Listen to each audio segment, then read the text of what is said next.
the best player in the world and had, let me tell you, one hell of a streak. I don't know if any other Smash player can top that streak in terms of being #1.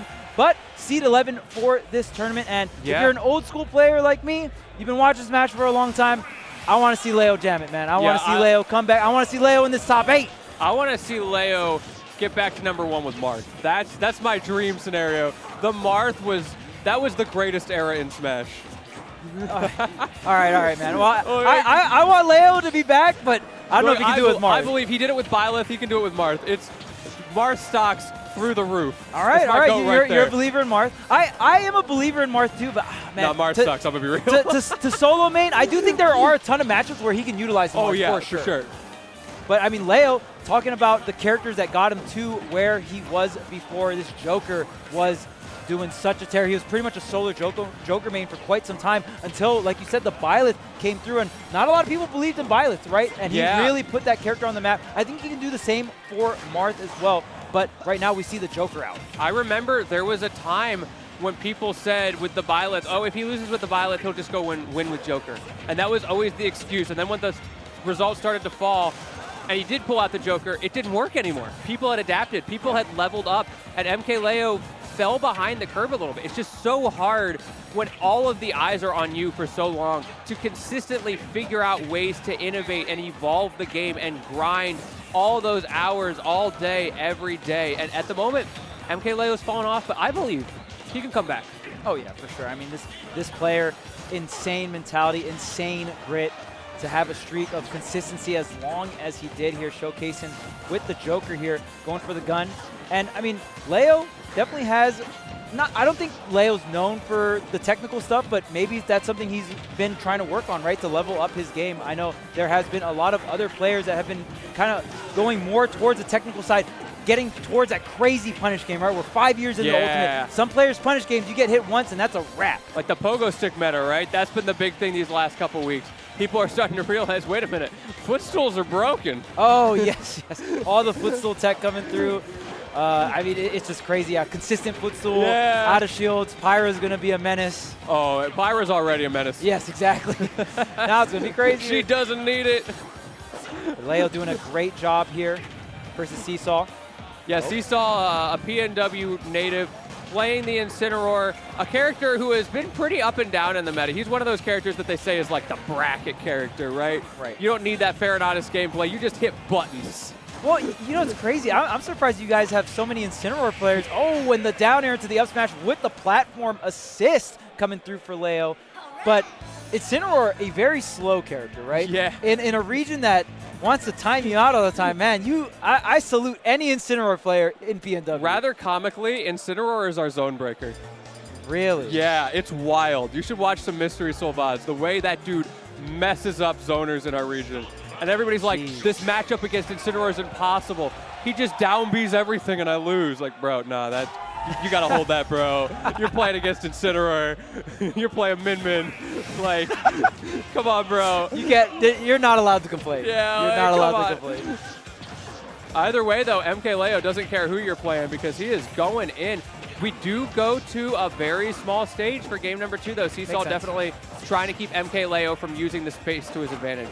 And Incineroar, not the greatest when it comes to mobility, so I'm going to go ahead and shorten up the stage here. The down tilt catching the drift to the ledge here. High recovery right to the ledge. Great mix-up. Wait for 3 hits. Oh, spot dodging the last hit so you can get the forward smash. Fantastic stuff from MkLeo. Going for the down smash for the 2-frame, but not connecting. And that's great character knowledge. Obviously, there is plenty of Incineroar representation from SkyJ that he has had to experience many a time, for better or worse. SkyJ, a phenomenal Incineroar player in his own right. So he knows what to do against, again, it's the level 1 shenanigans, like what we were talking about with the Zelda ledge trap. And now the onus is on Seesaw to step past that, to mix things up. He still has those same tools, but he needs to figure out how to use them in slightly different ways where MkLeo can't just force his will on him. Okay, back to the ledge here. This Arsene still got a bit of juice here. Back to the ledge. Goes for the down tilt. Seesaw not going to connect that. Goes for the side B, but the roll to center stage is going to make Leo safe, but getting swatted right back out with the Nair. Yeah, and now 104. Is this going to be enough? No, he does not get the read. MkLeo smartly goes low there, recognizing Seesaw really doesn't have any options in that situation. And now so much damage. The missed tech only goes into the F tilt, but any little chip of damage means so much for Seesaw right now. Try to get the drag down fair, but not going to connect. Going to get a little bit more chip damage with the gun. Yeah, you can really start zoning out this Incineroar again. That lack of mobility is so huge. The spot dodge getting caught up, finally snatching up with the grab. Cross stage is still not enough. Joker got a bit of weight on him. That was such an unfortunate situation for Seesaw to happen to get that anywhere else on the stage. It would have killed, but managed to close it out with the back air. It is not over. We just call that free rage, right? Yes, exactly. Just farming up the rage. Tries to get that forward tilt. That forward tilt, such great base knockback in the angle. Pretty messed up, especially when this win condition for Leo is going to be these edge guards. Going to go for the up air. Oh, but the counter just missing the mark. Leo with a fantastic up smash punish. I respect it, though. Like, you've got to start making plays, making reads. It's very clear. Oh, my goodness. Oh, no, not like this. Leo, please. Yeah, honestly, the risk reward there, not too bad for Seesaw. Save the jump, right? Sometimes you got to go for the KO at 40%. You're playing Incineroar, right? Yeah, that's your bread and butter. Kill him at 40. Oh, wait a minute. Wait a minute. And we got revenge. Seesaw's back in this real quick. Uh-oh, that was a really big SD. The grab is going to disengage the revenge here. So that's a good sign for Leo, but being on the same stock, it doesn't matter what that number is on Incineroar's side because you can be in the double digits and he's going to snatch you up and you're going to regret everything. It's all about that free rage, baby. Let him charge it up there. Yeah, a nice little bit of damage off screen. Thank you. I'm going to use that next time I grab you. And if he gets that revenge, it could be over at any percent. Okay, there's the nair. Great tech away coming out from Leo. Did not want to give Incineroar any chances here. Goes into the grab, not the down smash. Maybe not enough frame advantage. Maybe just wanted that more and more damage before it goes into something more committal here. The cross-up does not come out from the fair, though. I really like how MkLeo is just not overextending. He's recognized his ability to win in neutral, and he is using it to his advantage, but now he doesn't need to win in anything because he's got the counter. The super telegraphed high recovery from Seesaw. He's been using that a lot, and I think MkLeo might have been saving the mix-up a little bit there. It's like, okay, maybe I'm not hitting you with the F-tilts, but I could definitely hit you with this. Yeah, and F-tilt does have a bit of disjoint, but let's just say it's a little easier to just go for the runoff double jump. Just hit down B, just let it happen. The Tetracron will take care of the rest. You've seen that hitbox, right? Yeah, that hitbox is that's a crime right there. Can't miss with that one. Yeah. Can we put that on Pit Fair real quick? Yeah. Just say, bro, he needs it so bad. That character's too honest for his own good. All right, so Leo now up 2-0 in the set. Back to Smashville is the counter pick here. So, I mean, DSR obviously not going to get rid of a stage unless you win on it. Triple fair here coming out from Leo. Getting a big amount of damage, and you did not want to start the third game like that. Leo with a huge lead.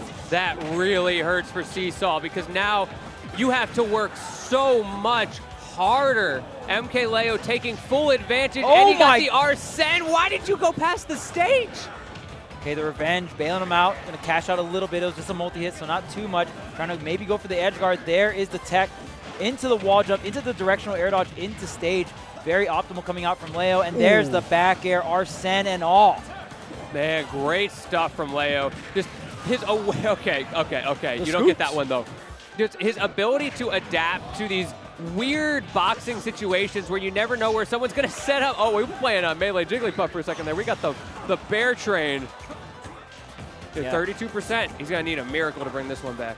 Yeah, we'll see if Seesaw can lock in and get this game number 3. Leo with an extremely huge lead here. Gonna need some big hits, maybe some big revenges. Down tilt, no, doesn't set up for the 2-frame here. Maybe Leo just too close to the ledge. Gonna get the snatch. Great damage here.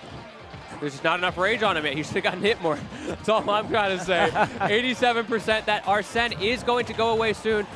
That's what Seesaw needed. Just burn out that last little bit. Of course, MkLeo notorious for using the last bit of his Arsene to his advantage, and he was able to do so again. However, Seesaw, he's still got a chance. Yeah, just really respecting the gun there, getting another neutral, resetting to ledge. Not going to go for the nair. The tether going to be a little bit harder, but catches Leo with that forward air off the ledge here. There is a chance the up B is going to do it. Wait, what happened? Not like this. That was supposed to. That was supposed to win Seesaw the game. Not like this. And Leo with the insane SDI. The SDI goes cataclysmic in this game. Oh, it's crazy how my round 1 has the same SDI. I don't know what it is. Kind of weird, yeah. Yeah, it's weird. Yeah, so usually in that scenario, if Incineroar grabs you right at the edge of the stage at 0%, you can down throw into the up B, and the spike hitbox of the up B is so powerful that you will actually lose the game, or like you'll get KO'd before Incineroar does, right? So I'm not too sure if just maybe Seesaw messed it up, messed up the jump, messed up the follow-up, but nonetheless, went for it. And in that situation, you got to go for it. Yeah, right? I do think we're going to get to see it in a second here. Maybe we can figure out what happened. I love that Seesaw tried it. I agree with you. Like, that was the win condition. He pulled the trigger. He was right. It's just, you know, Sakurai was in his DMs and like, nah, brah. Like, we got to keep the storyline. Leo SDI too strong. Yeah. Yeah, that was so weird. He popped up. Even Leo's shaking his head like, I don't know what happened, bro. Like, GG's. Maybe Leo did some kind of obscure DI, like DI in, and just knows, gets a weird follow-up. That's the Leo special. He knows something we don't, right? Yeah. He was Leo's saving it for that moment. So great stuff to Leo. Moving on in this bracket, I don't think it's any surprise he's had so much experience against SkyJ, right? So I feel like if you're an Incineroar player, it gets tougher and tougher every year because you're not going to catch that much people by surprise anymore, especially with the rise of SkyJ and so many other Incineroars